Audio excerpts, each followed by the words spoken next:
Hi, Mindy. Hi. Yeah.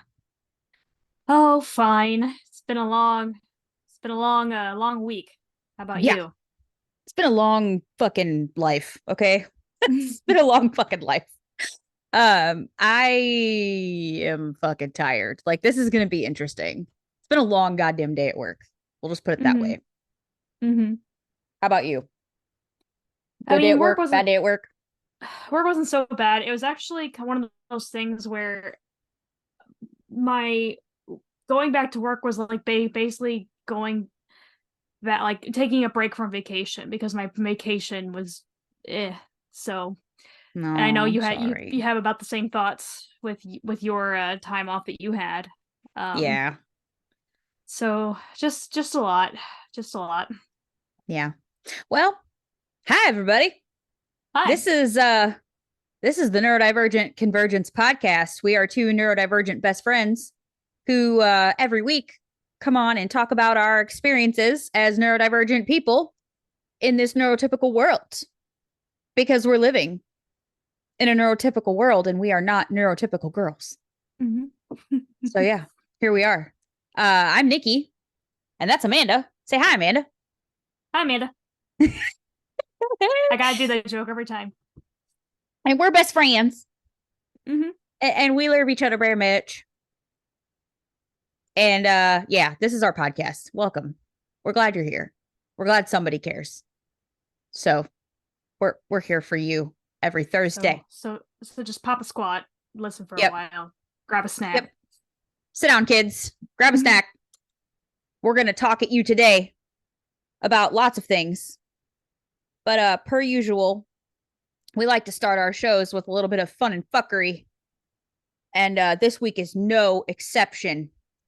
Um, do you want to do a little bit of catch up? Talk about your week, talk about your trip, or do you want to roll right into it? Which one do? yeah, we can do a little catch up. Um, Sorry for my yeah, slurping. so it's okay. I have my own drink right here, so Oh, is that a Dunkin'? it is. It's Did you know, you get it's a Dunkin'? Were you a naughty girl today? It's Monday, isn't it? well, it's Monday, bonus Monday. That's all right. I almost forgot. It was like 3:15. I was like, I feel like I'm missing something. Oh, right. My Dunkin' Dunkin'. Monday. I forgotten my hmm Dunkin'. hmm Yeah, I might call for Yep. a beverage delivery here soon. I'm 99.9% sure I have a dog hair stuck in the back of my throat because like Oh, that's cool. I can't get it. Like I keep digging in the back of my throat trying not to like kill myself with my fucking dagger nails because I can hmm feel it back there and it's been there for like 2 days and it won't fucking go away. No matter what I eat, no matter what I drink, it's fucking there and it won't go away. But anyway, I'm sorry. Tell us about your trip. Oh, well, so I went to North Carolina um to visit my aunt, my dad's sister. So left on Wednesday about about 11:30. We get there about 9 p.m.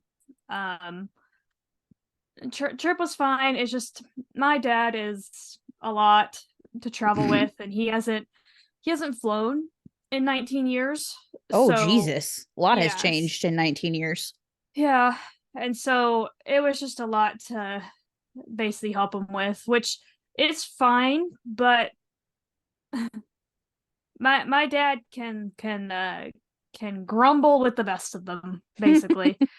So I don't want to get too into it, but basically we got there at 9 p.m. on Wednesday. Thursday was Thanksgiving. So my aunt has like 40 to 50 people show up for Thanksgiving like throughout the Ugh. day. So it's just a lot of people that I didn't know. So Yeah. so basically long story short, my um dad's sister was given up for adoption for basically a long story. Um he my dad is 6 years older than her, Okay. and so they actually reconnected or found out about each other in 2015. Oh, So wow. that's why I don't know really anyway. I've only been to her house once. um I don't even remember if I met her kids, basically my first cousins. um I don't even remember if I met them the last time. I might have met one of them. Like I'm older. Me and she has an older son and then twins that I'm a year older than. Okay. So we're about the same age. Well, that's cool. So I did get to meet them, but like I said, I didn't grow up with these people, so it's kind of like hard for me to like to me they're just strangers. So Right. it's like, yeah, I'm related to them, but they're just strangers. And so try my best to engage as much as possible. Um, but it's just hard when you have like 40 other people in the house, like I For said, that sure. you know nothing about. And um so that was fine, hung out Friday, there's less of us, and then flew home, got up at 5:30 a.m.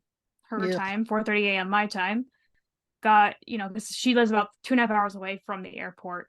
So we drove to the airport, and like I told you, I got to drive a newer car. My car is 2005, so I got to drive a new car. I'm like, this is what it's like to have a car with zip to it. So With drove some get up and around. go. Yeah, drove around Charlotte, and Charlotte Airport, and that was kind of fun actually. But then just traveling, and then drove back, and then we live an hour from the airport I flew into, and so it was a long ass day, long ass 4 days. Yeah. Um, I'm almost was like, and so we were supposed to record yesterday, and I asked Nikki, I'm like, can I don't have the brain capacity to do this, Yeah. so can we wait till tomorrow? And I knew you probably were also still recovering from your trip. So how was your trip? Because we haven't spoken or really catch up since then. Yeah. I mean, it was good for the most part, as good as a visit with my family can be. Probably one of the better visits we've had. It was nice to see my grandparents. I adored the time that I got with my niece, and I miss my brother dearly. So I got to see him, and that was great. The kids had a really good time. Noah did great with travel. I was really surprised. I thought we were going to have a lot of meltdowns, a lot of dysregulation going on, and there was a little bit, but he was so good with the whole thing. Like I was just fully prepared to have a lot of, you know, a lot of issues, sensory issues and whatnot, and just not being in his own space. But he did amazingly, which I was just so proud of him. He has been a little bit dysregulated since we got home, which I assumed would happen because, he's back in his own space so he can kind of decompress and let it all out. But I kind of have been too. Like, I feel like I performed well, quote unquote, Mm-hmm. performed well while I was there and kept a really level head and stayed cool, even when my mom said some things I didn't really love a couple times. And, we were able to, I was able to politely just be like, you're stepping on a boundary. Can we not? And move forward, which was nice.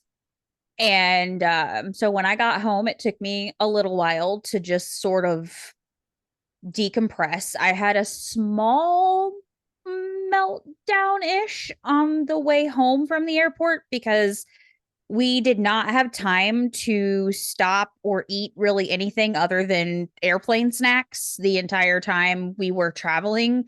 So I had eaten breakfast that morning at like 8:30, 9 o'clock, and then didn't have anything else to eat again until like 6, 7:30 at night. Mm-hmm. So I was really fucking hungry other than snacks, like little snacks, but like no meal. And the kids hadn't either because we just the way our flights were planned out, like we had no time in between our connecting flights to stop and get anything. And we got on the way to the airport, we left in plenty of time, but Lila, my niece, got sick in the car and threw up. So we had to pull over and like change her. And then there was a lot of traffic. So we got stuck and like we made it to the airport with like 35 minutes left before we boarded. So like it was a lot, but we did it. And small meltdown in the car. I don't like arm flap very often, but Mm-hmm. like when I got in the car and we were almost home, I just looked at Jordan and I was like, I need McDonald's, but not any McDonald's. Well, he's like, we can just stop in Litchfield on the way. And I was like, no, it has to be from my McDonald's, like the Mm-hmm. one that I always go to. Like, I need my McDonald's. I was like, please just don't even question it. I just need my McDonald's from the people that I know make my food the way I want it. There's one McDonald's that never fucks up my shit, and I just need my McDonald's in the town that I always go to get it, and then I will be okay. And he was like, okay, done deal, right? Like, he doesn't even question it anymore. And like, Mm-hmm. when we got to like where I could see the McDonald's, I did a happy flap. I was like, oh my God. Like, I did a happy flap and I like couldn't help it. It just like overtook my body. And I was like, oh my God, I'm so excited. I need my food. Like, I was so happy flappy by the time we got to McDonald's. Like, it was so needed. Like, I could just feel every ounce of sensory like overload just exiting my body in that moment. So, and if you got, you'll get it. If you get it, you get it, right? Like, if you get it, you get it. If you don't get it, you probably don't got the tism. So it's whatever. But I don't know. I needed to be home. I had a good time, but I needed my own space back. So Yeah, it's kind of like when I got back, I had driven to my dad's and left my car at his house, and then we drove his truck to the airport. And so I drove back to my mom's because I live in the same town. So I drove back to my mom's and was going to stay the night there because I needed help her with some stuff. But I think she understood that, like, even though I hadn't really talked to her while I was gone, besides like saying like, you know, happy Thanksgiving, I think she understood that, like, because she knows my dad. So she's like, she understood that I kind of needed to decompress. yeah. So normally, like, we'll watch stuff together that either she recorded or is something that's on streaming, but she kind of like just let me put something on YouTube. I was like, I don't want to think right now. I don't have to pay attention to any plot, so I'm just gonna put random videos on YouTube on. And she didn't even question it. She's like, okay. Yeah. Like, I was like, I can't. I was like, I don't really have the capacity. Or she would like ask me like about dinner. I'm like, I don't know. Yeah. I don't know. Like, I Yeah. just can't anymore. Like, and like you, like, I was at the like what I the time I spent with people was fine. It's just, like I said, there's a lot of people, so there was a room that we were staying in my aunt's house, and so when it got too much, I just kind of like took my phone and put my headphones in and kind of just like laid in the room and just like did random shit on my phone for like an Yeah. hour. I'm like, it's like I can't. Or like whenever I was booking our hotel for next month, I just kind of just like hid in the room for like 30-45 minutes at one point, and then my dad came in to check on me. And he's like, I'm taking everything goes okay. And I was like, yeah, I was just booking the hotel, even though I booked it like 30 minutes prior to me saying that. No, I'm just So hiding, just but I don't want to tell hiding. you that. I want to tell you that because I just can't. Just It's a needed a lot. sensory break. Mm-hmm. It's fine. Especially because like there's just so much talking and so much like people playing, like people being on FaceTime on speakerphone and people playing YouTube music and stuff. I'm like, I I can't. I just Too can't. many So I had sounds to, at once. yep, just had to go hide. So, I get it. well, I get it. mhm. So, I but get it. I just needed yesterday to basically just do fuck all. I think I slept like 12 hours. Um, so, and then of course couldn't sleep last night because I slept 12 hours. So I got 4 hours sleep last night. So that's where we're at. And that's why I have Duncan. So, yeah. That's Mm-hmm. okay. That's okay. It's there's a lot to be said for like recovery time with travel and with peopling. Like, we've kind of talked about it before. Like, oh shit, lost an earbud. Hold please. Mm-hmm. Um I love my people and I loved being there and I had so much fun, but like I just have a limit and I need my own space back after a while. So Mm-hmm. yeah, so it was good overall, but definitely was happy to be home. Um Mm-hmm. I think that's all I really have to say about that. What about you? That's all I have to say about that. Okay. Well, Okay. well, Well, suppose we ought shit. to start the show. Yep. Do you want to do Okay. AI story or Mad Lib first? Yeah, let's do AI story because I'm excited about this one, y'all. I'm excited.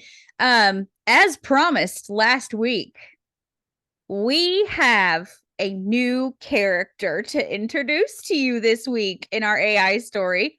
I would love for y'all to just pull up a chair, grab yourself a little snack, go on and get you them subtitles, linked in the show notes for you. Or if you're watching the pinned comment, because I submitted for us to have clout for linkable shit in our description box, but I don't know if we actually got it yet because I haven't looked. So for sure, the pinned comment if you're watching on YouTube.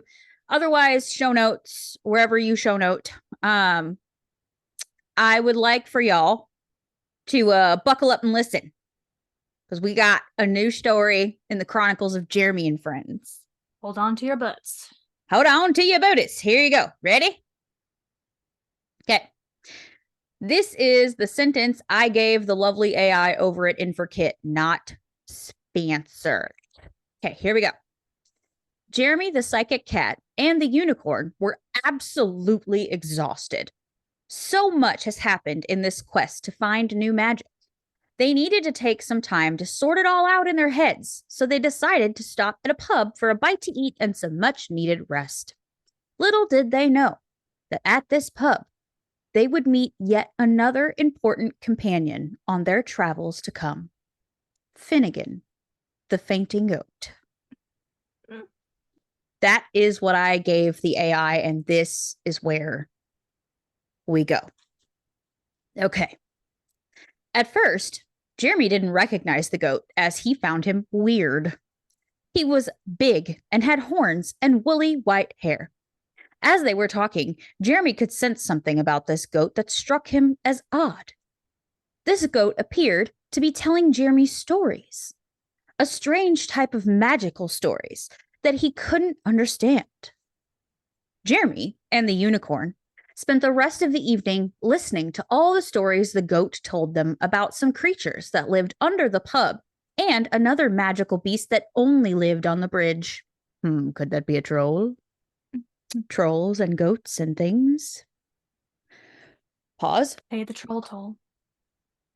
Sorry, that was a burp. Burp pause. Continuing on. This brief encounter began a friendship between Jeremy and Finnegan that would continue throughout their journey. The stories Finnegan told of the stories of ancient times reminded the unicorn of one of his own history books. Jeremy and the unicorn decided to visit the local library and have a look around to see if they could find this strange goat's storybooks to better understand the unicorn's friend. At the library, they discovered that Finnegan and his tribe only seemed to know tales of ancient times and far-off lands. They also discovered that Finnegan also claimed he could talk to his cat friend, a cat that had come to his cottage one day and had taken up residence. Since then, the cat would be seen pacing around the walls of his house each night, waiting for Finnegan to come home. At the library, they learned that Finnegan's cat, Binky, was indeed a wondrous beast, the most powerful magical creature known. Binky's favorite pastime was going on adventures in the ancient night. He would go out on the evening walks with Finnegan and would bring back magic balls for the fainting goat to use in his quests. When Binky gave him the balls, Finnegan would have to find a way to transform them into magical items to help them along their adventures. Jeremy and the unicorn also learned that Finnegan has been on several magical quests with his cat Binky. Unfortunately, they were unsuccessful in bringing back any magical objects to help them on their quest to a new magic. Wow, we were doing so good. And then I done fuckered it up. Okay. Because of this, Finnegan decided to turn to more ancient magical techniques. The unicorn and Jeremy soon discovered that their friend was that their friend was beginning to take on some weird animal qualities. In the end, they learned that Finnegan is actually a spirit of an ancient feline warrior. The unicorn and the fainting goat agreed to help Jeremy on his quest for another magical item. They would gather his friends and help them on their adventure to find a magical god. Okay, we have stumbled on to the stumbling of the words. I was doing so well. We're going to try that again. The unicorn and the fainting goat agreed to help Jeremy on his quest for another magical item. They would gather his friends and help them on their adventure to find a magical golden statue. It was his feline friend who had been waiting for his master to return and was now out on his own. Jeremy and the unicorn asked for Finnegan and Binky to join them on their adventure. They would meet up with them after their quest was complete.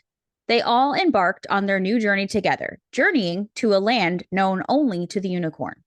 With Finnegan's help, the unicorn and Jeremy would locate the golden statue and return it to their friend and one day save the world. The end. That last bit must have been like pasted in the middle of our last bit of the story. So there was a little bit more, but it didn't belong there. Okay, the end. The end. The end. That's where we're at. I'm excited to flesh out Finnegan's character. Are you? Yes. Because I feel like this is going to be fun. Because I have so many things that I want Finnegan to do. So many ideas for Finnegan. And I'm super excited. Goats. Fainting goats are hilarious. Yes. So Finnegan, about to get real. This is just the introduction. Okay. Finnegan's about to steal the show. We thought this was about Jeremy. I think this is going to be a lot about Jeremy and Finnegan. Like we finna make a partnership unlike any other. They're about to be me and you is what they're about to be. Like they're about to join forces and create beautiful fucking magic together. So it's about to go down. So y'all just stay tuned because we have so much more for you in store. Bunch of fuckery going on. But it's here. They are so here for it. It's about to be the best friendship in the whole damn world. We're about to get it. It's about to be the best story ever told. That's where I'm at. I'm just excited about it. Finnegan is just, he is another gift from the gods, much like Jeremy was. Thank you, AI. Thank you, AI, for Finnegan. No, that was all us. Finnegan was all us because we were talking about you being a fainting goat. Remember, you brought it up at the end last week. You were like, it's like a fainting goat when you get scared and you freeze up. And we're like, yeah, if you ever see Amanda just freeze up and fall off frame, it's because she fainting goated on us. So, and then I was like, we should have a fainting goat in the AI story, Finnegan the fainting goat. So that was our own thought form. AI did not give us that. So anyway, we have a Mad Lib, folks. Amanda, I need words from you. Okay, and we're changing one of them to suit the story, but okay. Go ahead. Okay, ma'am. Oh, and we are still in our Pokemon Mad Lib. Yes, we are still in our Pokemon Mad Lib. I will tell you the title of the story in a minute. But for now, Amanda, I need an adjective from you, please. Unnerving. Ooh. Okay. How about a noun? Hot Mess Express. That is a noun. Verb ending in ing. I gotta do it at least once. Fucking. Okay. Read ahead. Don't read ahead, Nicole. Don't read ahead. Don't do it. Don't do it. Okay. Adjective. Goddamn. This is gonna be good. Goddamned. Goddamn. Okay. Adverb. Unjustly. Oh no. Okay, that's bad. Plural noun. It was turtles, but now I changed it to fainting goats. Okay.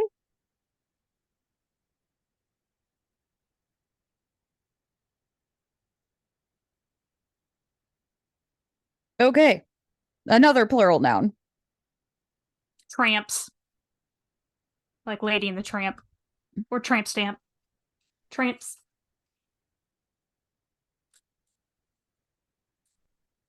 Okay. Another plural noun. Damn. Asses.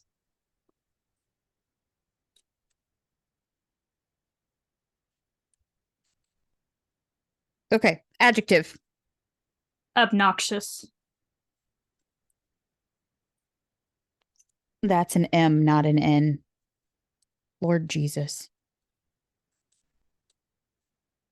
Okay. Verb. Kill. Kill. Kill. Okay. Another verb. Embrace. Okay. We're killing, then we're embracing. Okay. Yep. A noun. It's a toxic relationship. White windowless van.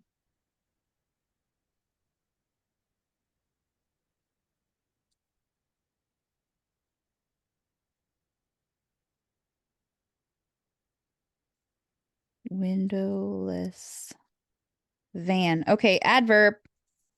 Shittily. Fiddly. Shittily. Shittily. Okay. Celebrity. Because I watched the Doctor Who special, David Tennant. Oh no. Don't bring him into this. I think he would enjoy it. He's weird. He probably would, but that's just rude. He's actually the good one. Okay. We're about to ruin this poor man's life. Okay. Adjective. Sexy. Sexy. Sexy. Okay. Another adjective. Ill reputable.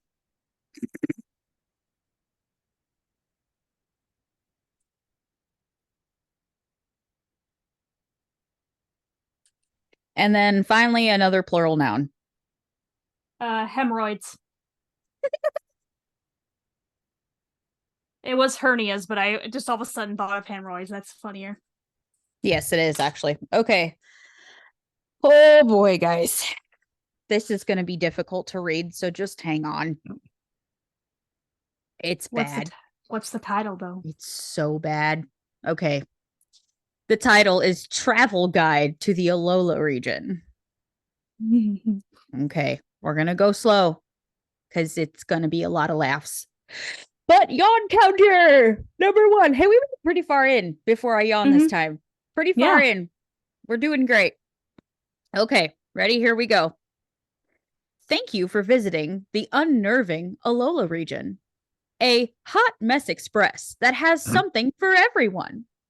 It's not a nearby region, but it's perfect for relaxing in the sun or fucking new Pokemon. Told you. No. I told you it's bad. I'm sorry, Pokemon. Okay. Alola is a group of tropical goddamn islands where humans and Pokemon live unjustly together. Goddamn islands. Okay. In fact, all fainting goats of transportation are powered by Pokemon. Alola is home to the Pokemon School, a place where Pokemon and tramps study together. Surrounded by slides, a race course, pools, the ocean, and asses, there's always something obnoxious to do or kill. Oh no. If you are here to embrace Pokemon, you have a hard, white windowless van ahead of you. A grand trial is shittily difficult. Usually, you have to face an island kahuna, such as David Tennant, which is never sexy. We hope you enjoy your stay in the Alola region, where ill-reputable sights and difficult hemorrhoids await. The end. The end. Isn't the Alola region like basically Hawaii in Pokemon? Like Oh, fucking hell. Relaxing in the sun or fucking new Pokemon. This is so terrible. God. Oh. I'm sorry, Pokemon. Oh, God. Okay. That's enough. That was a good one. That was a really good one. Bad, but good at the same time. It's always funny, though. Yes, they are funny when they're terrible. I will say that much. It makes it funnier. Okay, folks. Well, as you saw by the title, we are in part 2 of our What is Autism series this week. We are going to sort of touch lightly on what we know, what science knows about the causes of autism, and then mainly what the myths are around what causes autism, and what, like, the whole, is there a cure? Should there be a cure? We're going to kind of talk about it in this one. And then, of course, weigh in with our opinions on such. So I found a couple of things. I'm probably not going to screen share much, but I will link these because a lot of the stuff that I found is actually not based in the US. It's not US information, which I don't really care. It's not a big deal. It's just something I wanted to note. But it seems like there's a lot more in-depth information outside of US based sources for some reason, which I just found interesting. So we're going to start with a Scottish website that I found. It's called differentminds.scot, SCOT. And this is a little like autism fact versus fiction page. But actually, I lied. Before we go there, I'm going to start at the National Autistic Society. Amanda, did I give you that link? Mm-hmm. Okay. Yeah, so we're actually going to start there because I want to start with like the causes of autism, right? Because there is no myths without like this bit first. So we're going to start here. According to this website, this is autism.org.uk, National Autistic Society. This says the causes of autism are still being looked into.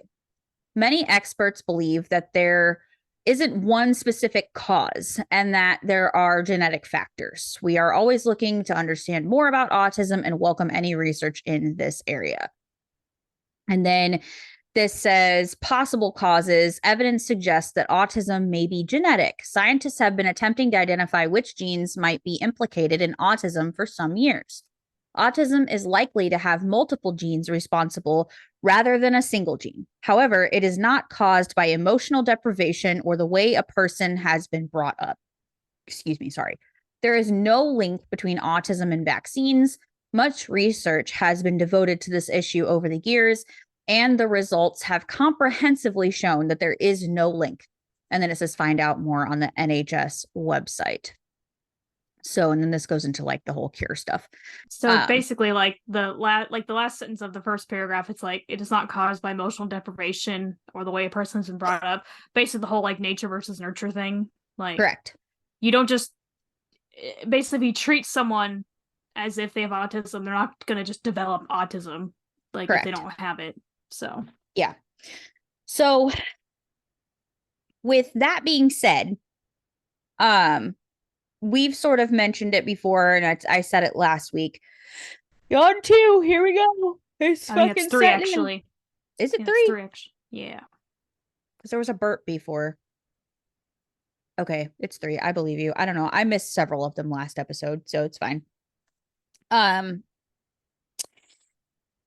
What was I saying? God damn it. The yawn killed my brain. Help. You said something like we said last time. I don't know where your thought process was going. Oh, you're born with it. You're born with it. Mm-hmm. There we go. That's what I was trying to say. Maybe it's Maybelline. Maybe it's Maybelline, or maybe you're born with it. Maybe it's autism. Yeah, maybe it's autism. So yes, you are born with it. Whether it's genetic, whether, whatever, they don't quite know. They're still trying to figure this all out scientifically. However, you're born with it. So I'm going to pop over to this differentminds.scot where I was trying to start first. So the very first thing that shows up in this autism fact versus fiction bit of this site, it says myth: autism is a mental health condition. This says not true. autism is actually a neurological difference. MRI scans show distinctions in the ways that autistic and non-autistic brains receive and process information. However, many autistic people do develop mental health problems. Approximately 40% of autists have at least one anxiety disorder, and the proportion of those who experience depression is higher amongst autistic people.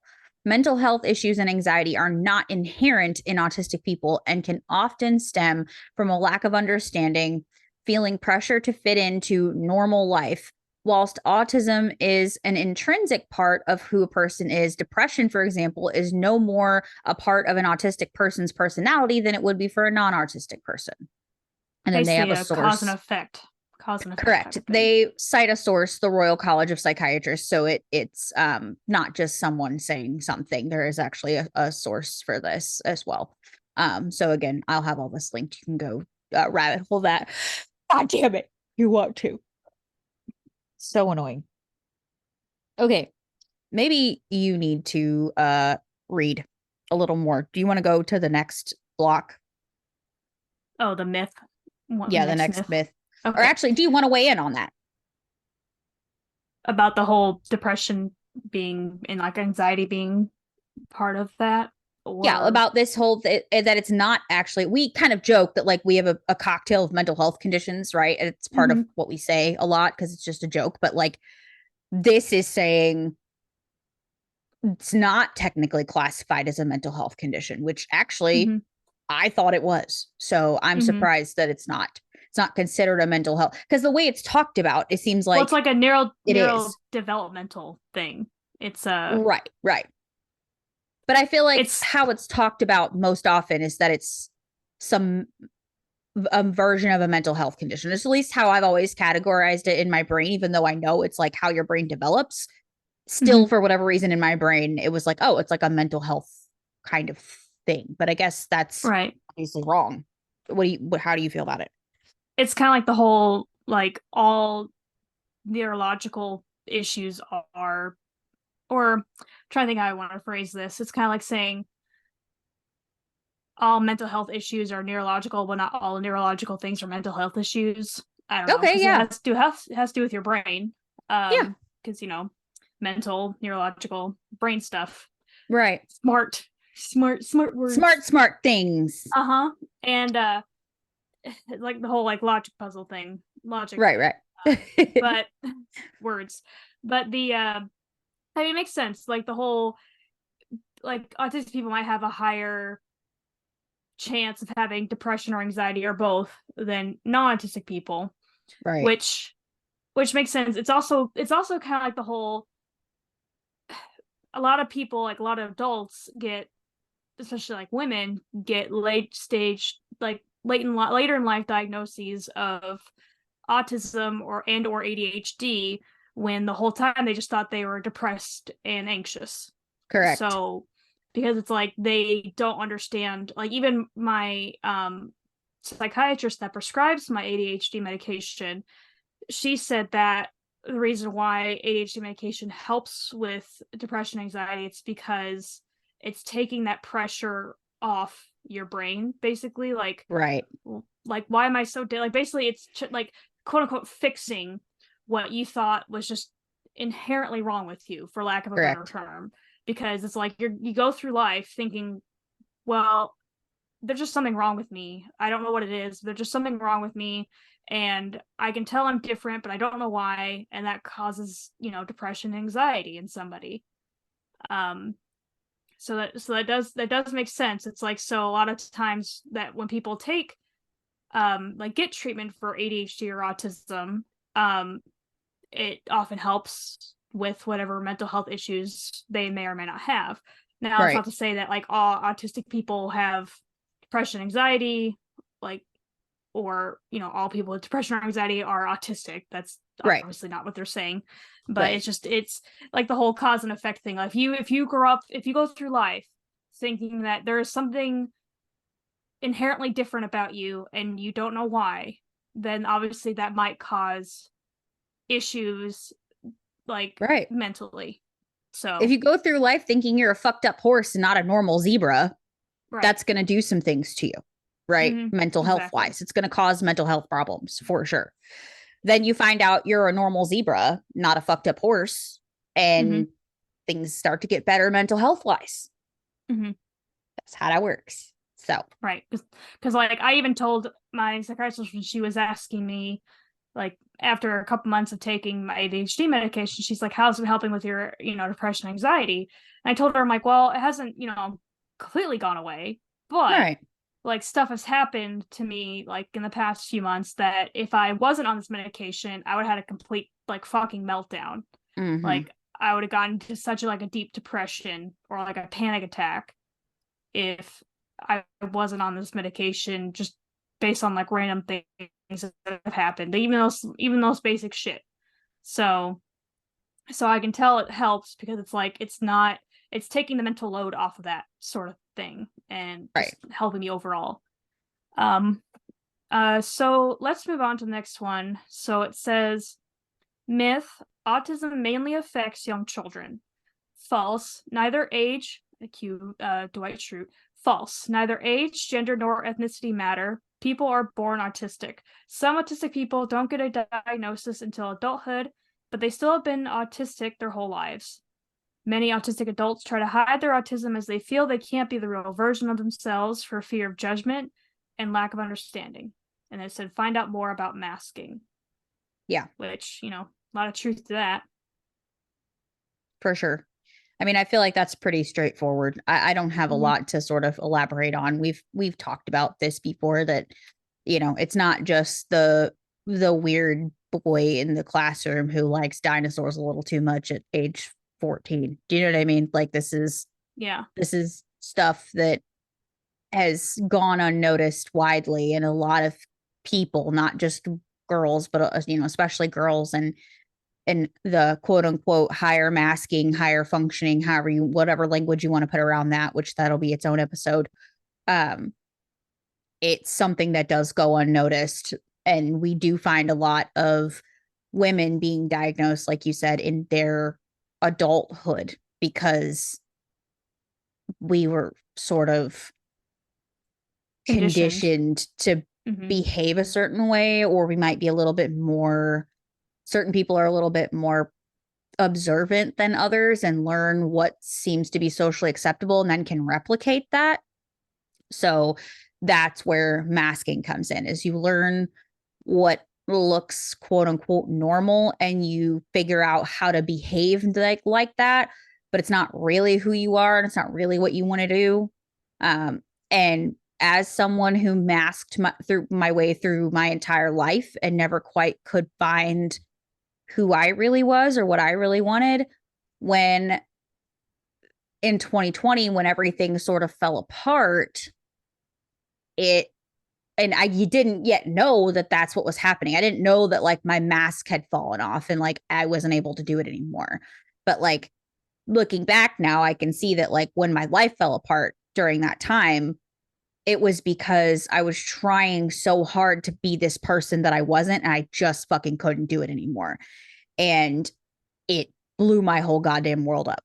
So there is a consequence to being someone who is high masking. Like you can mask a little too fucking hard and completely lose who you are as a person. So it's a necessary evil, I feel, but it's also dangerous to do for long periods of time. It takes a lot out of you to do it for short or long periods of time, but it literally, it almost ruined my whole life. So that's a story probably for another day, but that was intense. But I'll read. I mean, unless, do you want to weigh in on it? Sorry, I was just going to move on, but I didn't ask if you wanted to weigh in on it. No, it kind of like it's kind of combining both these two myths, like the whole women getting later diagnosed, like, or getting less diagnosed as men or boys. It's kind of like the whole, like women, and this could be its own episode, like women are twice as likely, I think, to be diagnosed with depression. Yeah. And it's not to say that like it's because all those women, instead of being depressed, they should have been diagnosed as autistic. That's not what I'm saying. Right. It's more like women are like, and I'm not saying men don't have pressures, like men are supposed to be like the whole toxic masculinity thing, and the whole what it's fighting against is men should be allowed to show their emotions besides Right. anger.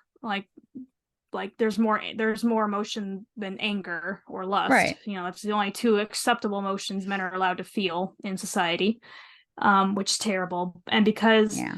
men, even though men are actually have a higher chance of committing suicide, because they're it's seen as weak to be depressed, like to be diagnosed as depressed or anxious.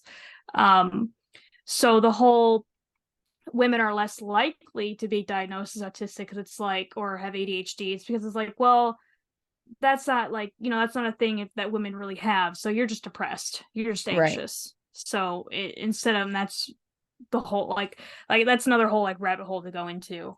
Yeah. But I can read this next one if you want. Sure. You've done a lot of reading today. Okay. Myth. Everyone's a little autistic. Ugh. Uh yeah, it says not true. This is a common misconception. Some people have autistic characteristics, example being hyper-focused or rigid in routines, but that doesn't make them autistic. Autism is about how the brain works, how you think and communicate, how you process information, differences in sensory experiences. Autistic and non-autistic people share many of the same characteristics, but autistic people see and experience the world in a fundamentally different way. Basically, yeah, it's like the whole, well, everyone feels that way. It's like, or when you tell someone like the whole depression thing again, it's like, well, everyone gets sad. Yeah. Like, are you sure you have depression? Or you might just be sad.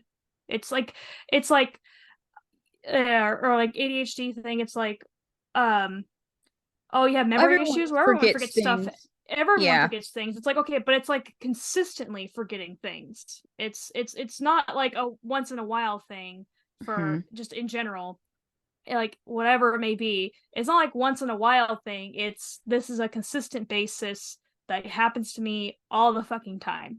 Right. So I think it's kind of like oh, I had a good analogy for this, but um like if you have one bad day, say one bad day a month, okay, I don't think you're depressed. But if you have like what seems to be a bad day a few times a week, then that might be saying something. Right. Like, I literally cannot roll my eyes hard enough at this fucking Mm-hmm. statement. I'm so sick of hearing this shit. Mm-hmm. Everyone is not a little bit autistic. Everyone is not a little bit ADHD. These are legitimate differences in the physiological makeup of the brain, right? Like, it's not just, oh, I'm just different and awkward and weird. My brain is legitimately different from somebody's that is not autistic, like provable with MRIs. Yeah. So don't tell me everybody is a little bit autistic. And I understand that that's not super widely known. So, like, I don't get like super pissy with people when I hear this statement, but I also don't feel like there's a lot of room available to really discuss that in a healthy way, because a lot of people who are saying things like that are doing so to dismiss you. So, like, the person who says that's not probably someone you want to try to educate in that moment anyway, because they're not going to Mm-hmm. listen. Right. So it's kind of a shitty double-sided sword there, because it's like it's not really worth wasting your time to educate that person unless you feel like they're willing to listen to you. But It's kind of like not that I'm comparing autism to cancer, but it's kind of like if you right. tell someone with cancer, well, everyone feels sick once in a while. Exactly. If Like, everyone feels sick once in a while, that's yeah, sure, everyone nothing. feels sick once in a while, but not everybody's cells are mutating in a way Or in which literally, is or killing literally your them. body's attacking you. Like Right. your body's literally killing itself. Correct. So fuck off. Like, that's a general good way to approach that. No, I'm just kidding. Please don't do that. But I just hate this. I just hate this statement so much. But it is really difficult to like really talk to anybody about it, because most people who say this shit are just being dismissive of you anyway. Mm-hmm. um it's I had a good like analogy for this too at one point in my brain, and then it left me, but this is I don't know, it's just annoying. But that's Mm-hmm. what I'm going to say about that. um we can move on. I'm sure it'll come to me at some point, but it was something good I was going to say, and I was trying not to interrupt you with it, and then it left my No, you're brain. fine. So, I'll read the next one. Uh, Myth: all autistic people have a learning disability. False. This is not true. Current research shows that over 2/3 of autistic people don't have learning disabilities or learning difficulties. However, many autistic people do have learning differences, a different way of learning, and this shouldn't be viewed as a negative. It might mean a greater ability to read as a young child or a way to identify patterns more easily. Like everybody else, autistic individuals are just that, individuals. Some might require extra support, educational, employment, or emotional, but this differs from person to person, just like non autistic people. Mm-hmm. So I feel like this is something that has been a massive misconception in my own personal life, because this whole thing started with my kids. And we got so much pushback with my oldest as far as like support at school goes, because he's got good grades.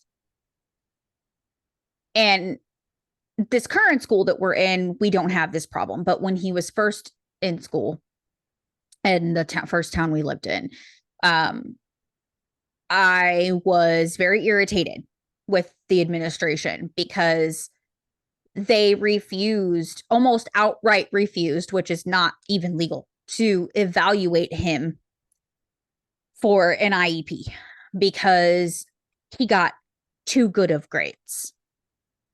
Mind you, the child was in fucking kindergarten. So, like, what does that even fucking mean in kindergarten? Right? Like, what Right. kind of grades are you getting in kindergarten? Um, Also, You napped really well, like counted to 10 fine. It's like right. what kind of So like he actually was a kid. And we didn't even realize autism might be something he was dealing with, to be honest with you, because until he was around 3.5 or 4. He wasn't even evaluated and diagnosed until he was 4, because he had early speech. If you remember, he was babbling 2 and 3 word sentences well before he was a year old. Like, well before. He was saying mama and baba and all dada and all sorts of things at like between 6 and 9 months of age.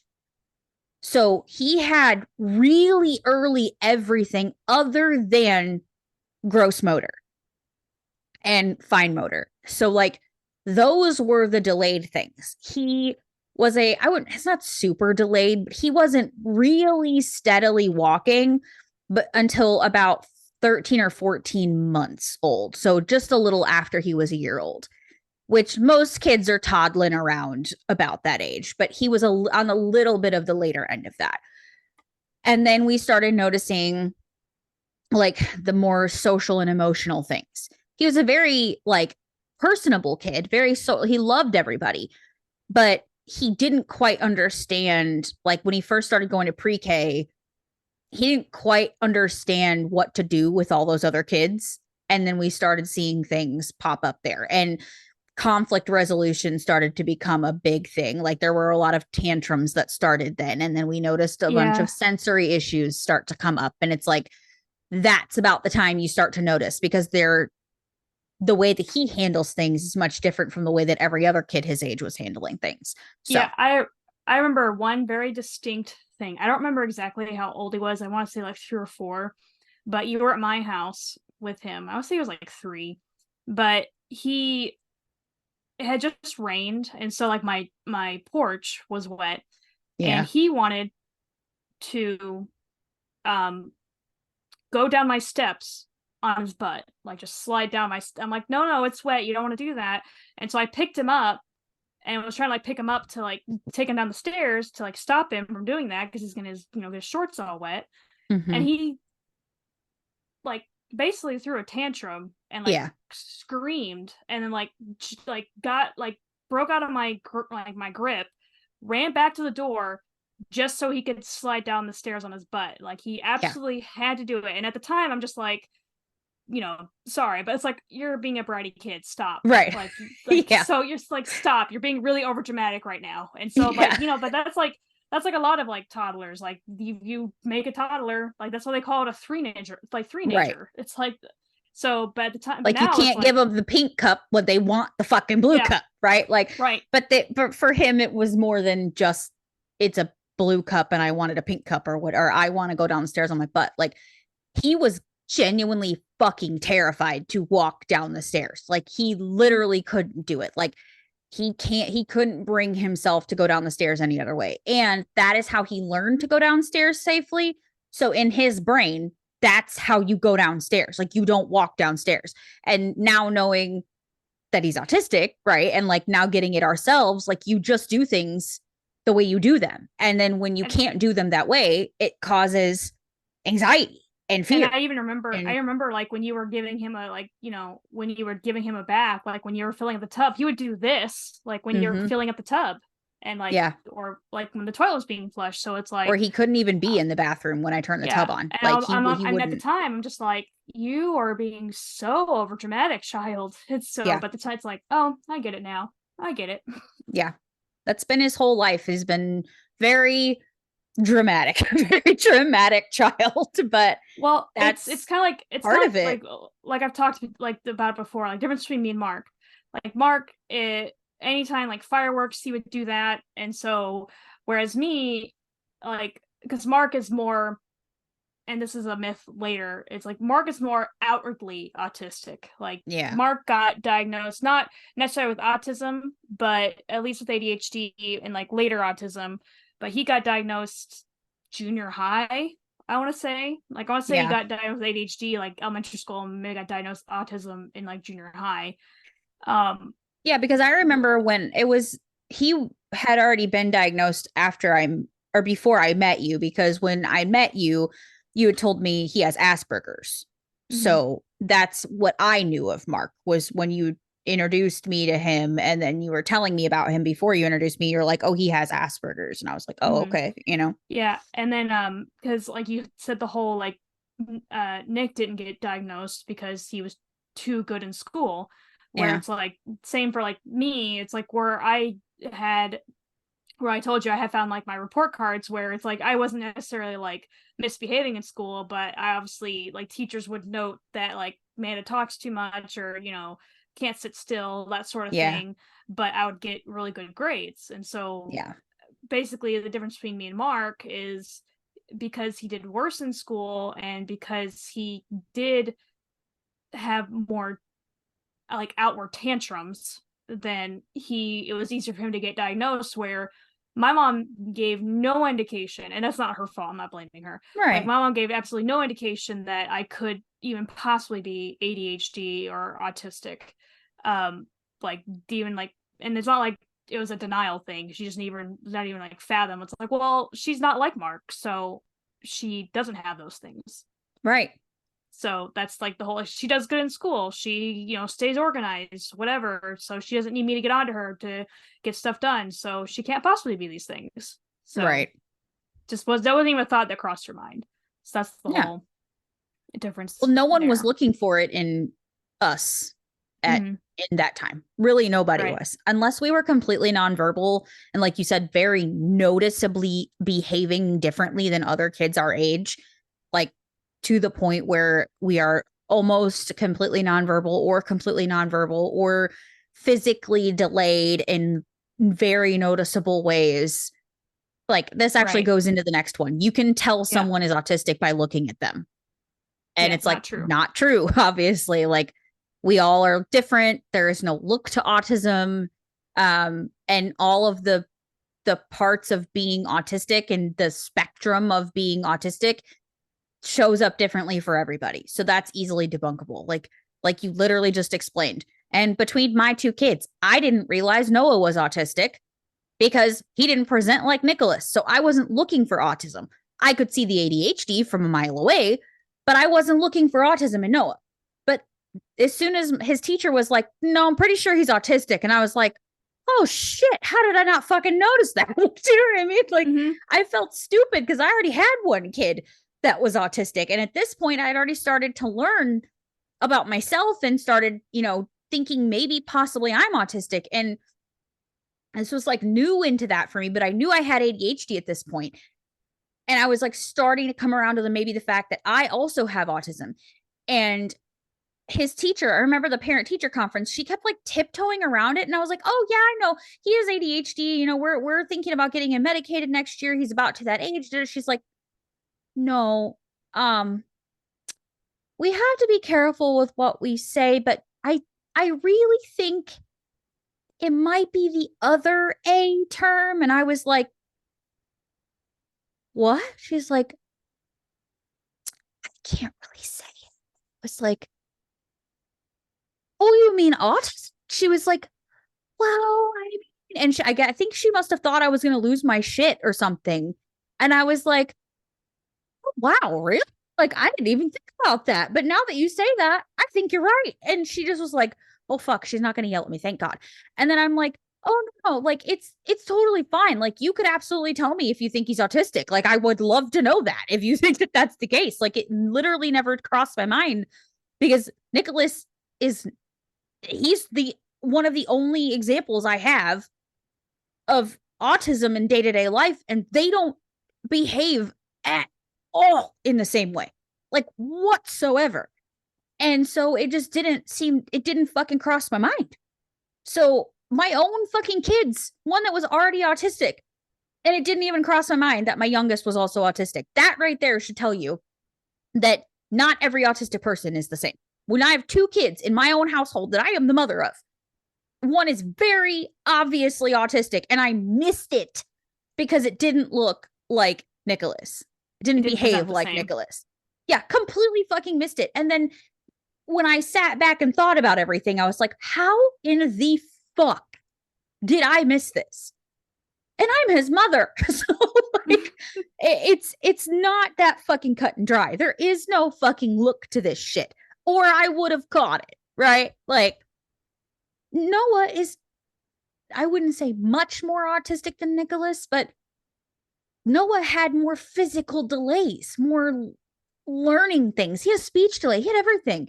And it just never occurred to me. I just remember you assumed it's because he was premature. Yeah.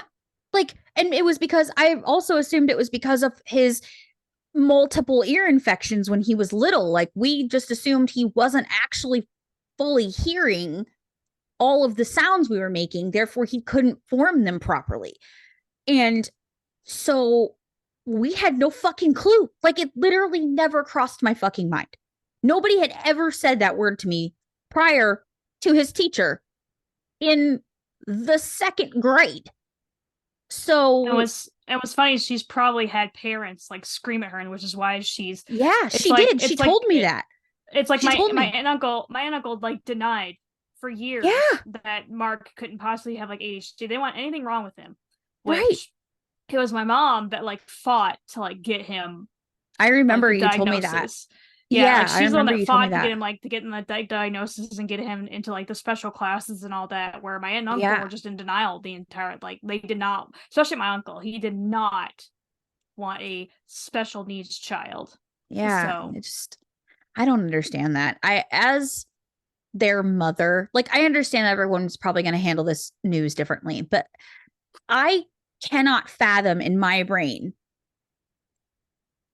having someone who obviously cares enough about your child to try to bring this up to you in a delicate manner. How would you as a parent not want to know that someone's noticing these things in your kid? And even if they're wrong, not want to check it out and just see. Because it's all parents, like, especially, I'm not saying like parents these days, it's like they don't want their precious little baby angel to right. be absolutely anything other than perfect. Well, So and so that's many parents are like terrified of the label for their kid. And I understand that a lot of times these labels do mean negative things. I'm not going to sugarcoat that shit.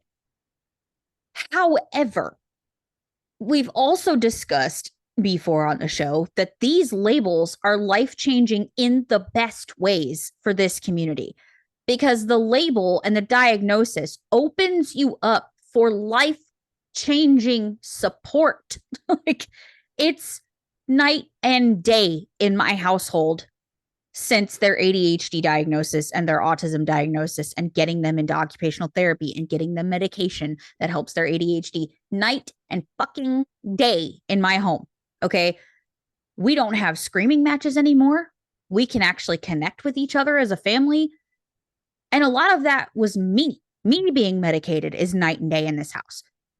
On days, very rarely, when they are not medicated for whatever reason, I can handle them so much better because A, I have an understanding of why they're behaving the way they're behaving. And B, I'm regulated, right? Like I can handle it.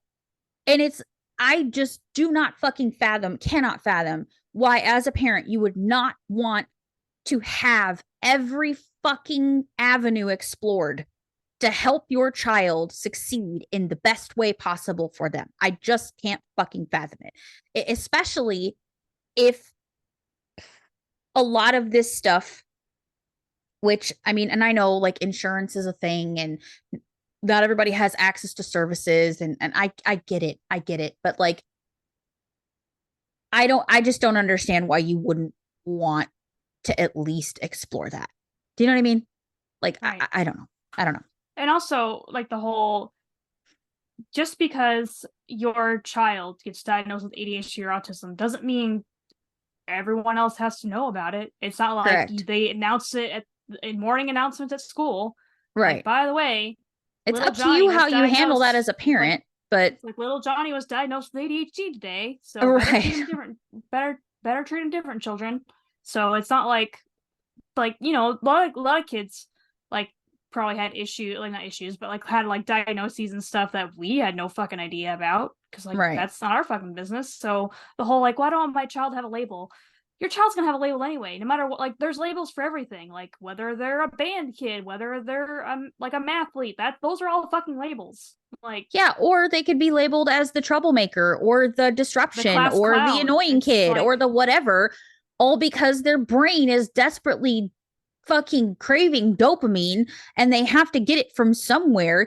And if you give it to them chemically in the form of a pill, they can get through their fucking school day. And maybe they wouldn't have the fucking label of the annoying, interrupting, disruptive, kid in class that nobody fucking likes because they're always acting a fool.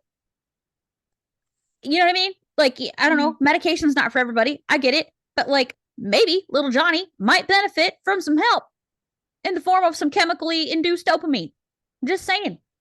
Mm-hmm. It's just possible because my children absolutely did. And a lot of children do. And I'm not saying again, it's for everybody because it's not for everybody.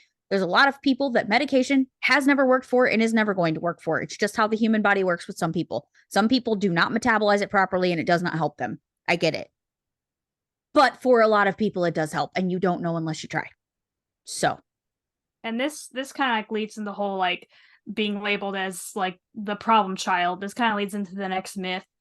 It said the myth is autistic people like to be on their own. They're antisocial. This is misleading. This may be true of some autistic people, but it's certainly not true of all. Just like some non-autistic people love socializing, whereas others would prefer a quiet night in with a book. Some autistic people can find socializing more tiring than non-autistic people if they feel the need to suppress their autism to blend in. Where this is the case, it can take some autists time to recover their energy after socializing, but they're not being antisocial. If anything, they're actively making an effort to socialize. So, like the whole, like either being like the ADHD thing, like being the problem child, of being the rambunctious one, where the autistic one, it's like, oh, they're the quiet little emo kid in the corner Right. being weird.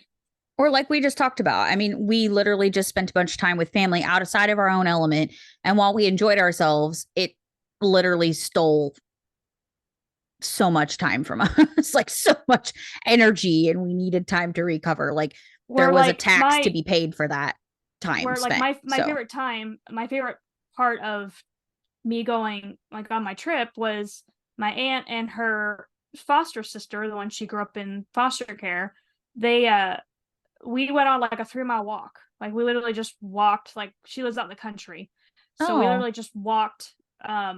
We're like, oh, let's walk to the bridge. And it's like, oh, let's walk to like the church around the corner or whatever. And then we just kind of like sat like the small church had like a small graveyard behind it, and it had like a seating area behind that. We kind of just like sat and like talked, and then yeah, but we were away from like all the other people, and then and I like walking, I like hiking, so yeah, they're both extroverted enough that they were able to just like talk amongst themselves with me occasionally like chiming in with everything. oh, But that's perfect so for you. yes, I was like, and I tell people like, oh, you're always like, you're so quiet and everything. It's like, I like listening to people talk. Like, I like Yeah, listening to conversations. And if I have something to say, I'll say it, but I don't need to contribute to every conversation. I don't need to input everything.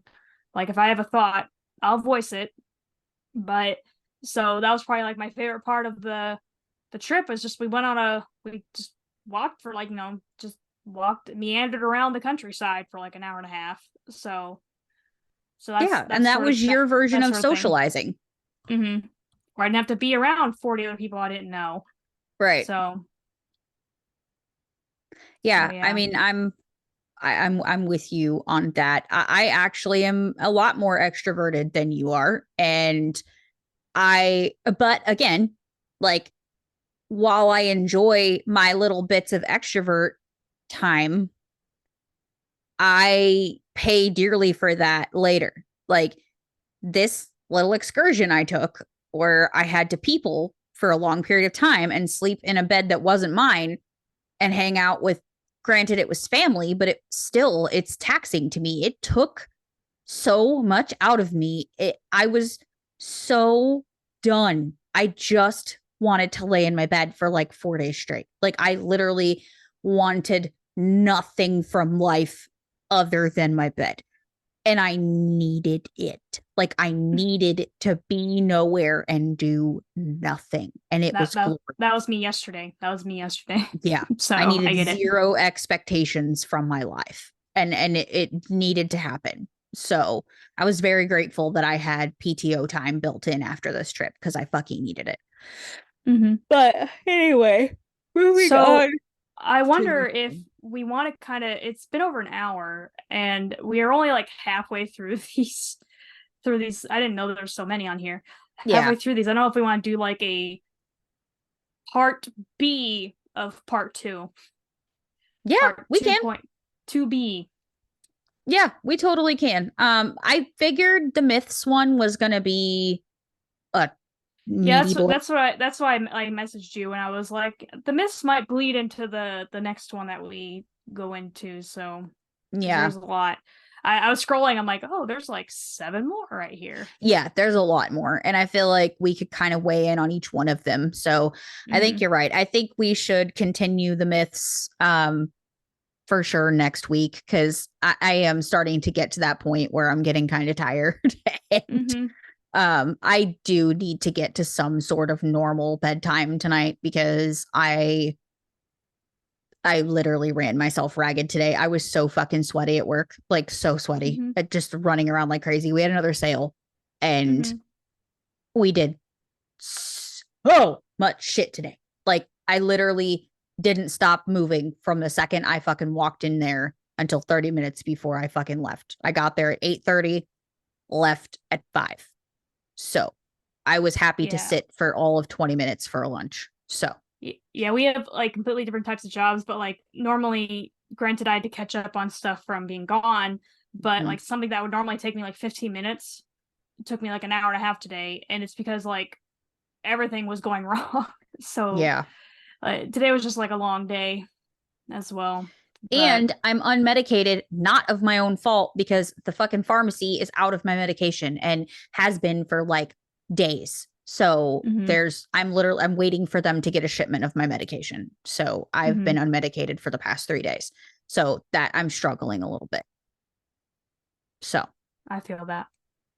So yeah, but I think we are going to wrap it up for today. We will be back next week with part B of part 2. Part 3, myths continued. We'll call it that. Yeah. To be or not to be. Yeah, to be or not to be. You can find us here, obviously, and everywhere socials are platformed. And I do mean everywhere. Like, we are a little bit of everywhere. Not live everywhere, but like literally the handle is at the NDC podcast everywhere. We managed to snag it on every fucking social media platform, even the ones we don't really post on, like X, which I can't say. My mouth hurts when I say that. It's Twitter, okay? It's fucking Twitter. What is wrong with you, Elon Musk? Why did you change the name? Not a smart business move. Change it back. I mean, you saw what he named his children's or his child or how many he has now. They're fucking 10. stupid. He has 10 of them. I'm not kidding. I think there's at least 10. We should Google that to be sure. But I know there are several many. I think there's two children maybe, but I don't know. There's more than 2 because we Googled it the other day at work. There's way more than 2. I don't know if it's exactly 10, but there's way more than 2 kids. I have to Google it now. We're going to find out. He has Amanda. 11 children? He has 11 children. Yeah, I told you. I only knew about Grimes. Oh my God. Yeah, I told you. He has like 10. Because you want to know why he did that? You want to know why he did that? Couple reasons. But did you know? Because fucking Nick Cannon did this shit too. Did you know that after 10 kids, like when you hit 10 kids, no matter how much money you make, you do not have to pay child support for those kids? Did you know that?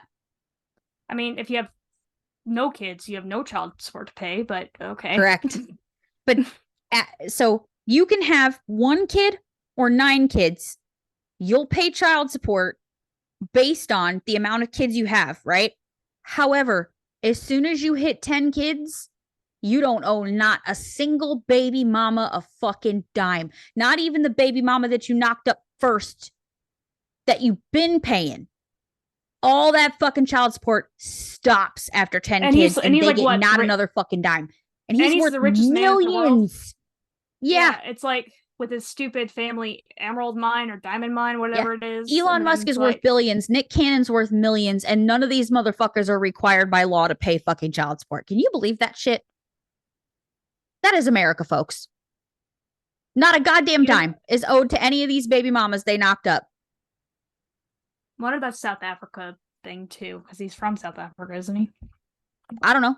But all them baby mamas got knocked up around here, I think. Most of them did anyway. So who fucking knows? But anyway, we're way off topic. Wow. Way off topic. We squirreled hard on that one. Okay. Thanks for listening. Thanks for watching. Smash that like button. Hit that bell icon so you never miss an upload from us. If you're listening on Spotify, please leave us a rating and a review.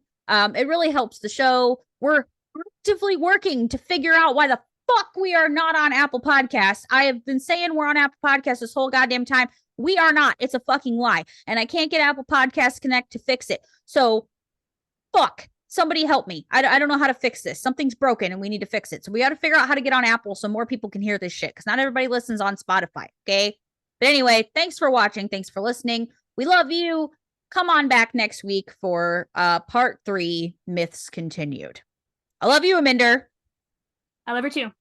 Okay, bye. And we will see you next week. Okay, bye.